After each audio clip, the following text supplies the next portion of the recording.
Assalamualaikum warahmatullahi wabarakatuh.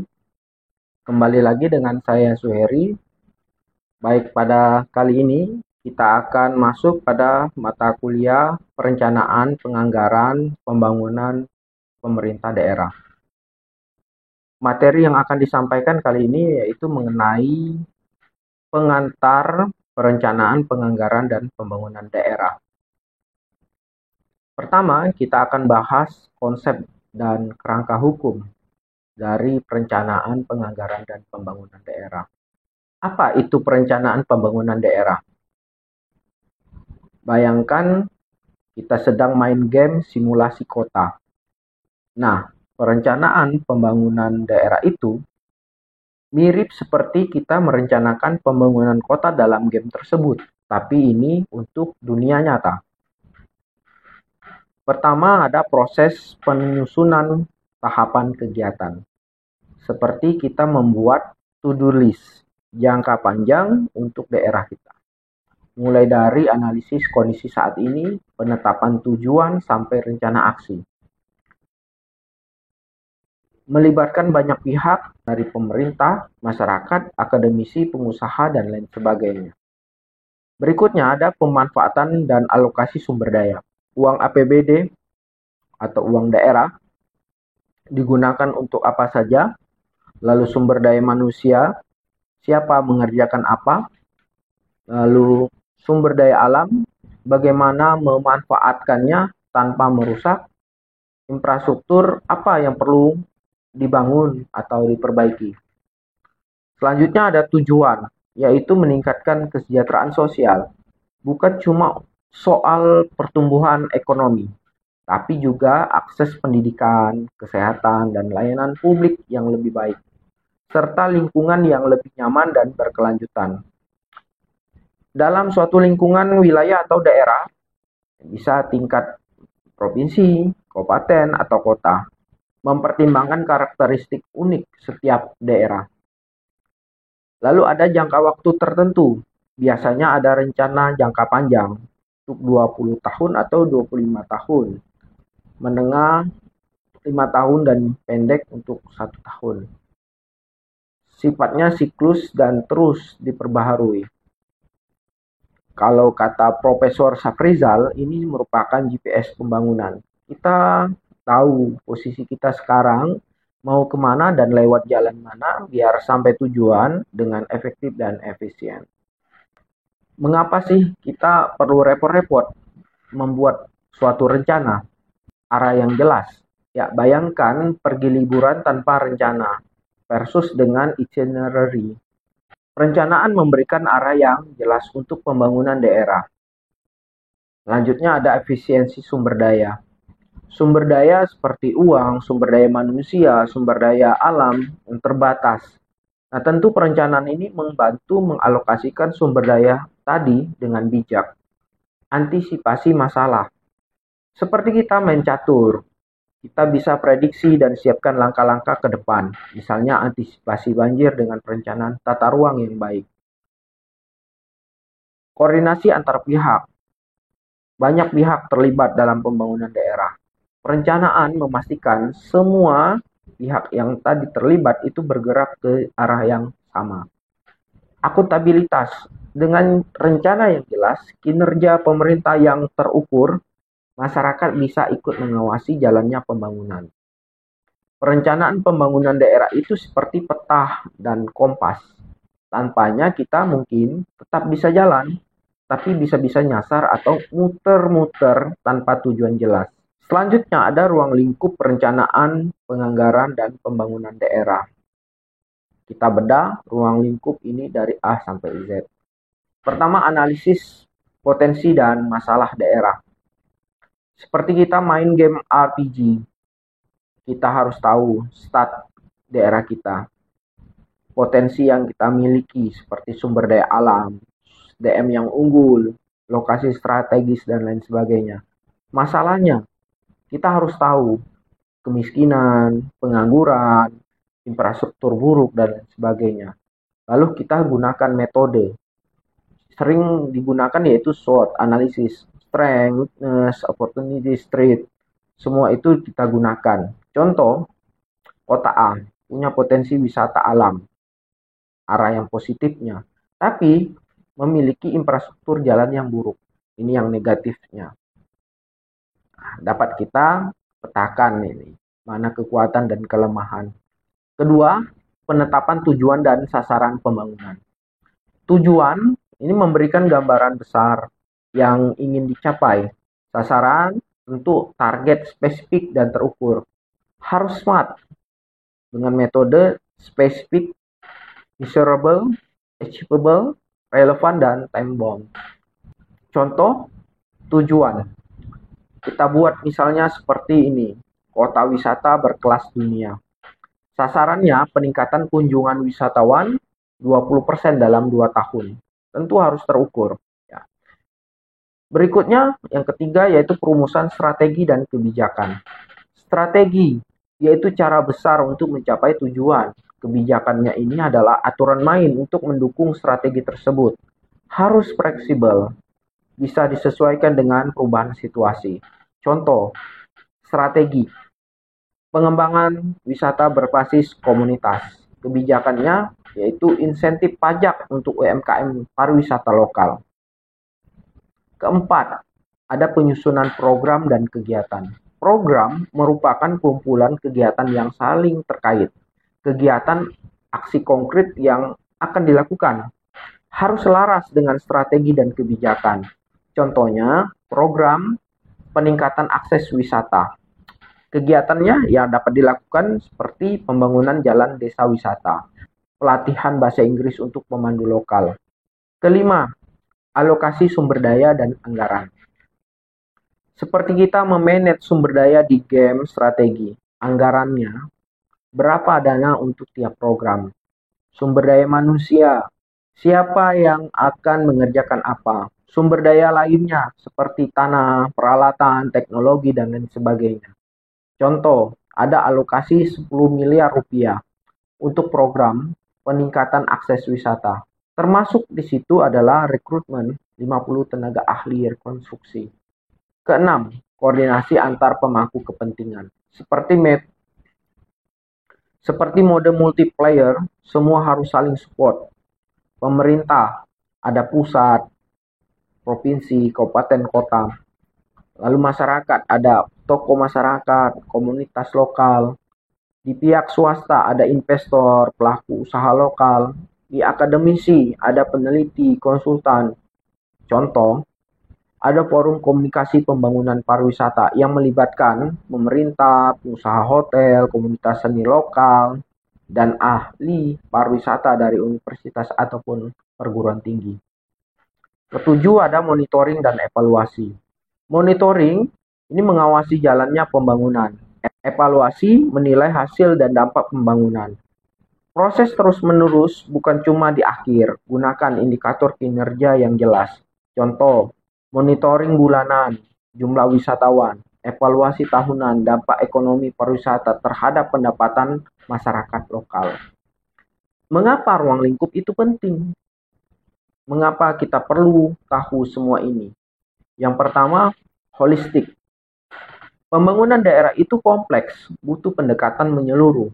Ruang lingkup ini memastikan semua aspek penting itu tercakup. Kedua, sistematis, memberikan urutan logis dalam proses perencanaan dan pembangunan. Dari analisis, perencanaan, implementasi, hingga evaluasi. Ketiga, partisipatif, melibatkan berbagai pihak dalam proses pembangunan, memastikan pembangunan sesuai kebutuhan dan aspirasi masyarakat. Keempat, akuntabel. Dengan ruang lingkup yang jelas, lebih mudah mengukur keberhasilan. Masyarakat bisa ikut mengawasi proses pembangunan. Kelima, adaptif.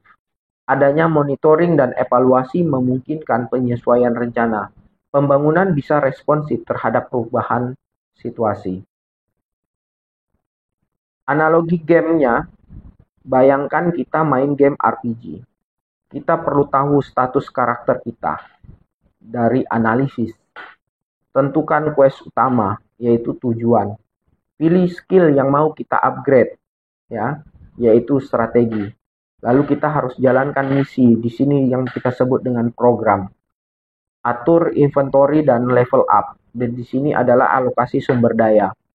Selanjutnya ada team up dengan player lain. Tentu ini yang disebut dengan koordinasi. Dan cek progress di quest log, yaitu monitoring dan evaluasi. Semua itu penting untuk menang di game. Sama seperti ruang lingkup ini penting juga untuk suksesnya pembangunan daerah. Berikutnya mengenai landasan hukum.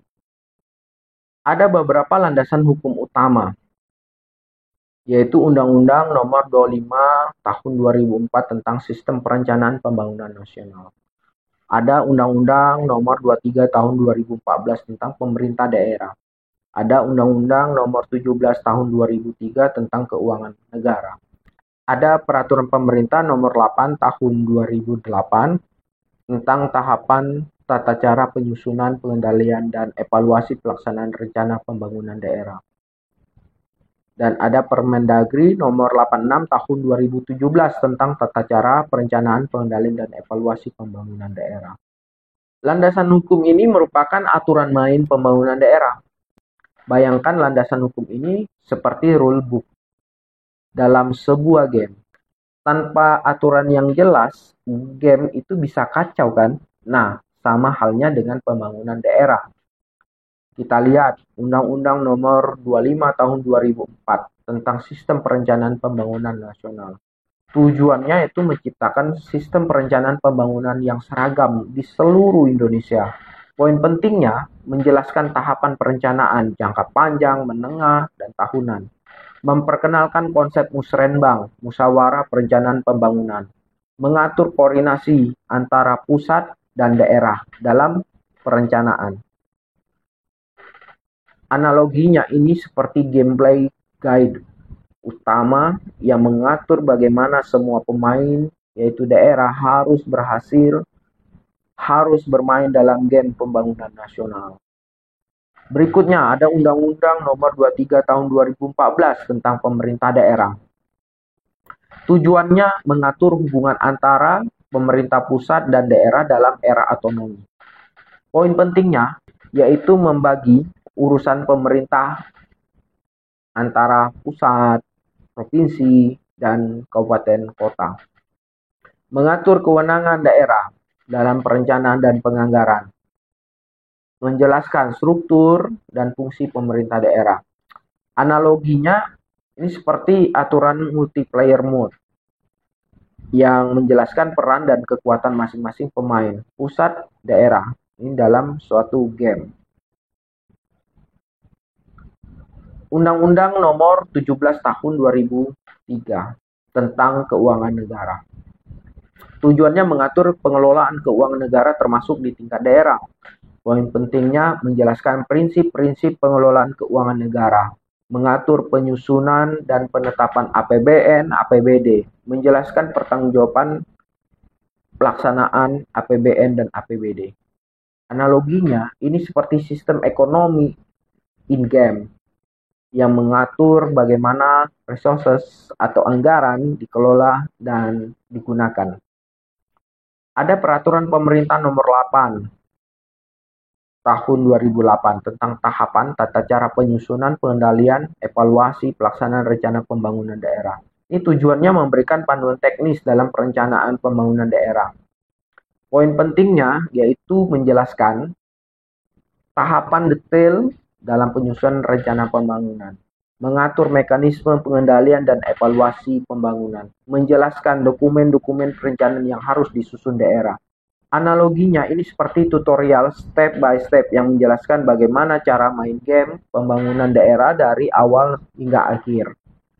Selanjutnya ada Permendagri Nomor 86 Tahun 2017 tentang tata cara perencanaan, pengendalian, dan evaluasi pembangunan daerah. Tujuannya itu memberikan pedoman teknis terbaru untuk perencanaan pembangunan daerah. Poin pentingnya menjelaskan tata cara penyusunan RPJPD, RPJMD, RKPD, mengatur mekanisme musrenbang di berbagai tingkatan, menjelaskan proses pengendalian dan evaluasi pembangunan daerah. Analoginya, ini seperti patch update terbaru yang menyempurnakan aturan main, dan memberikan fitur-fitur baru dalam game pembangunan daerah. Mengapa landasan hukum itu penting? Mengapa sih kita perlu tahu semua aturan ini? Yang pertama, keseragaman.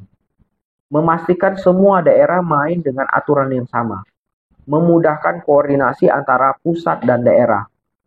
Yang kedua, kepastian hukum. Memberikan dasar yang kuat untuk setiap tindakan dalam pembangunan. Melindungi dari tindakan kesewenang-wenangan.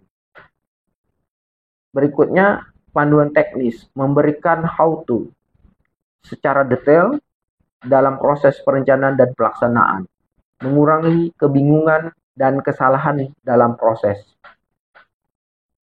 Berikutnya, akuntabilitas, menjadi dasar untuk mengukur kinerja pemerintah daerah, memudahkan proses pengawasan oleh masyarakat.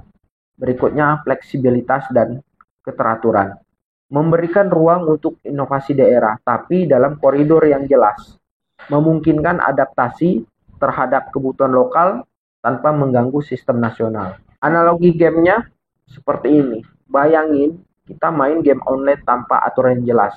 Chaos kan?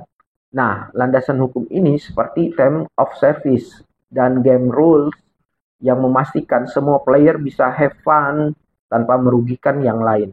Plus, dengan update reguler seperti Permendagri terbaru, gamenya itu terus di-improve untuk pengalaman yang lebih baik. Pada era desentralisasi, tentu ada tantangan dalam desentralisasi dan juga tentunya ada peluang.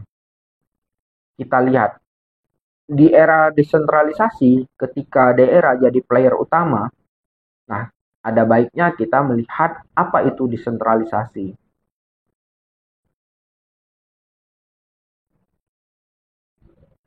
Yaitu pemberian kewenangan dari pemerintah pusat ke daerah.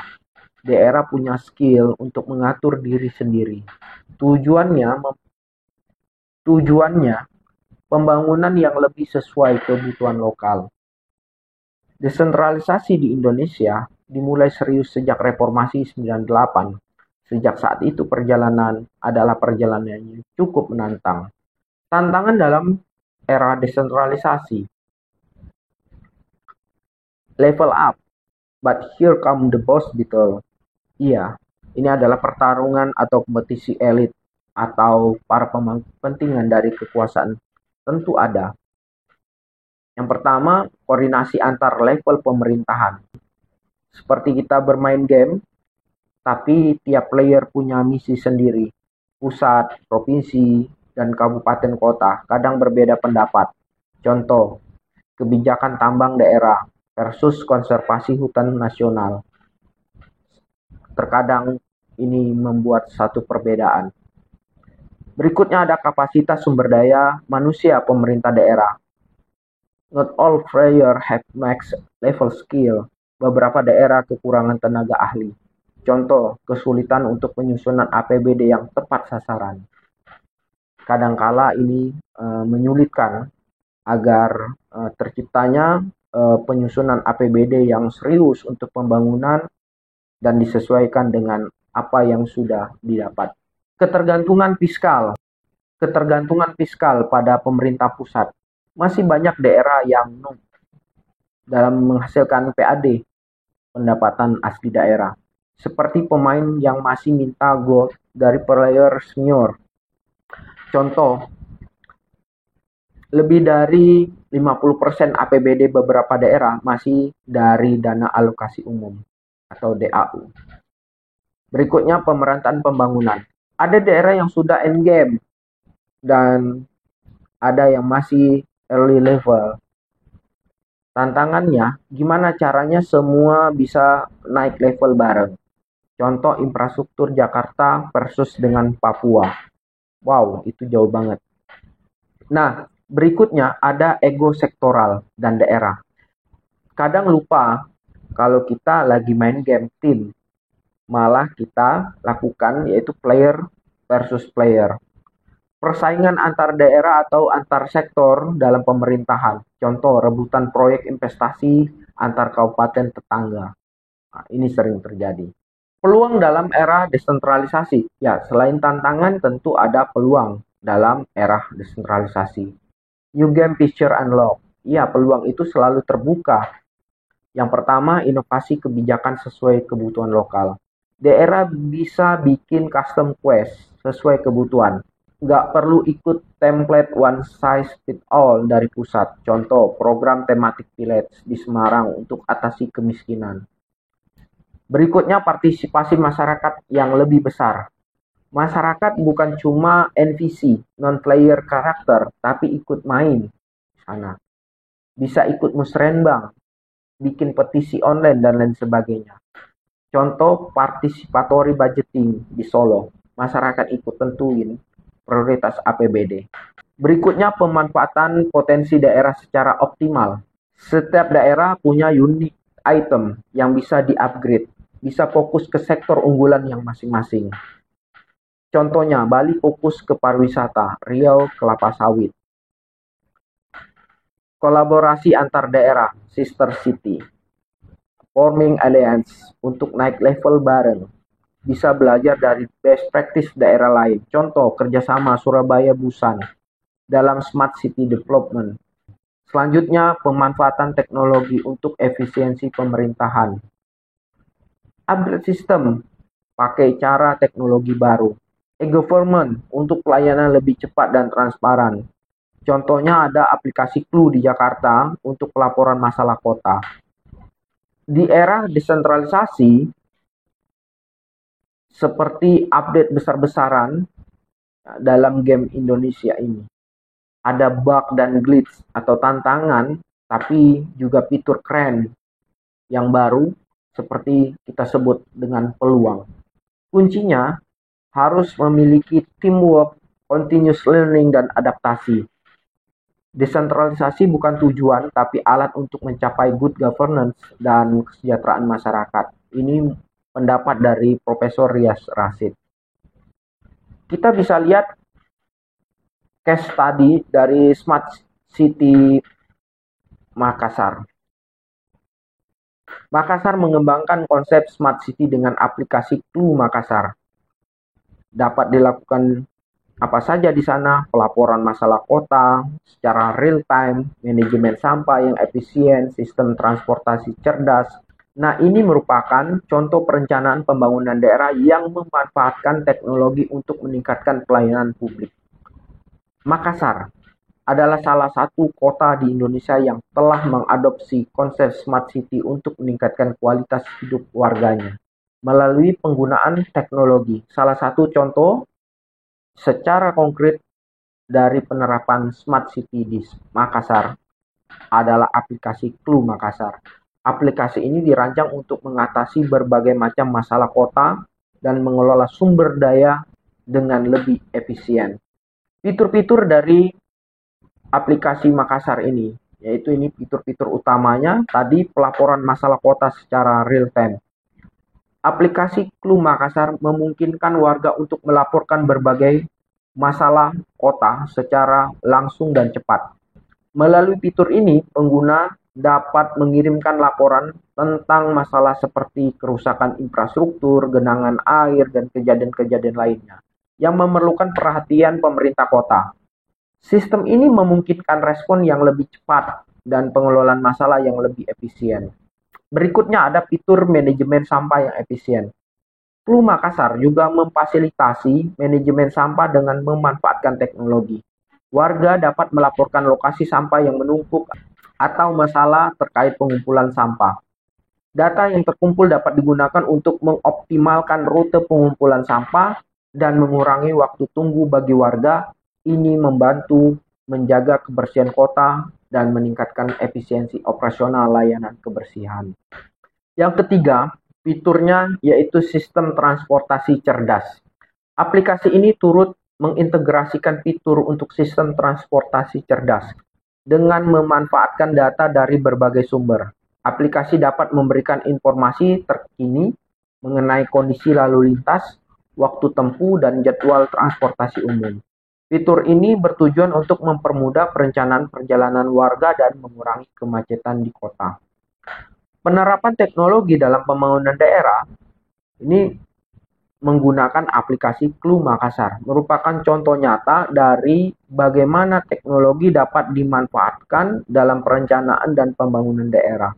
Dengan sistem pelaporan yang real-time, manajemen sampah yang lebih baik, dan sistem transportasi yang cerdas, Kota Makassar menunjukkan bagaimana teknologi dapat membantu meningkatkan pelayanan publik dan kualitas hidup warga. Penerapan smart city seperti ini menjadi model yang inspiratif bagi kota-kota lain di Indonesia untuk mengadopsi teknologi dalam meningkatkan efisiensi layanan publik dan kualitas hidup masyarakat. Perencanaan pembangunan daerah harus bersifat adaptif terhadap perubahan global dan lokal. Fleksibilitas dan inovasi menjadi kunci dalam menghadapi ketidakpastian. Yang kita kutip dari Profesor Dr. Insinyur Bambang Brojonegoro. Partisipasi masyarakat bukan sekedar formalitas, tetapi esensi dari perencanaan pembangunan yang berkelanjutan. Kita juga mengutip pendapat dari Dr. Hetifah Saifudian. Kesimpulan yang dapat kita ambil dari materi pada kali ini, perencanaan, penganggaran, dan pembangunan daerah adalah proses kompleks yang melibatkan berbagai aspek dan pemangku kepentingan. Landasan hukum yang kuat menjadi panduan dalam pelaksanaannya. Era desentralisasi membawa tantangan sekaligus peluang bagi daerah untuk berkembang. Inovasi dan adaptasi terhadap perubahan global menjadi kunci keberhasilan pembangunan daerah. Nah, inilah materi dari pengantar perencanaan, penganggaran, dan pembangunan daerah. Dan kita tunggu materi selanjutnya dari mata kuliah perencanaan, penganggaran, dan pembangunan pemerintah daerah. Assalamualaikum warahmatullahi wabarakatuh.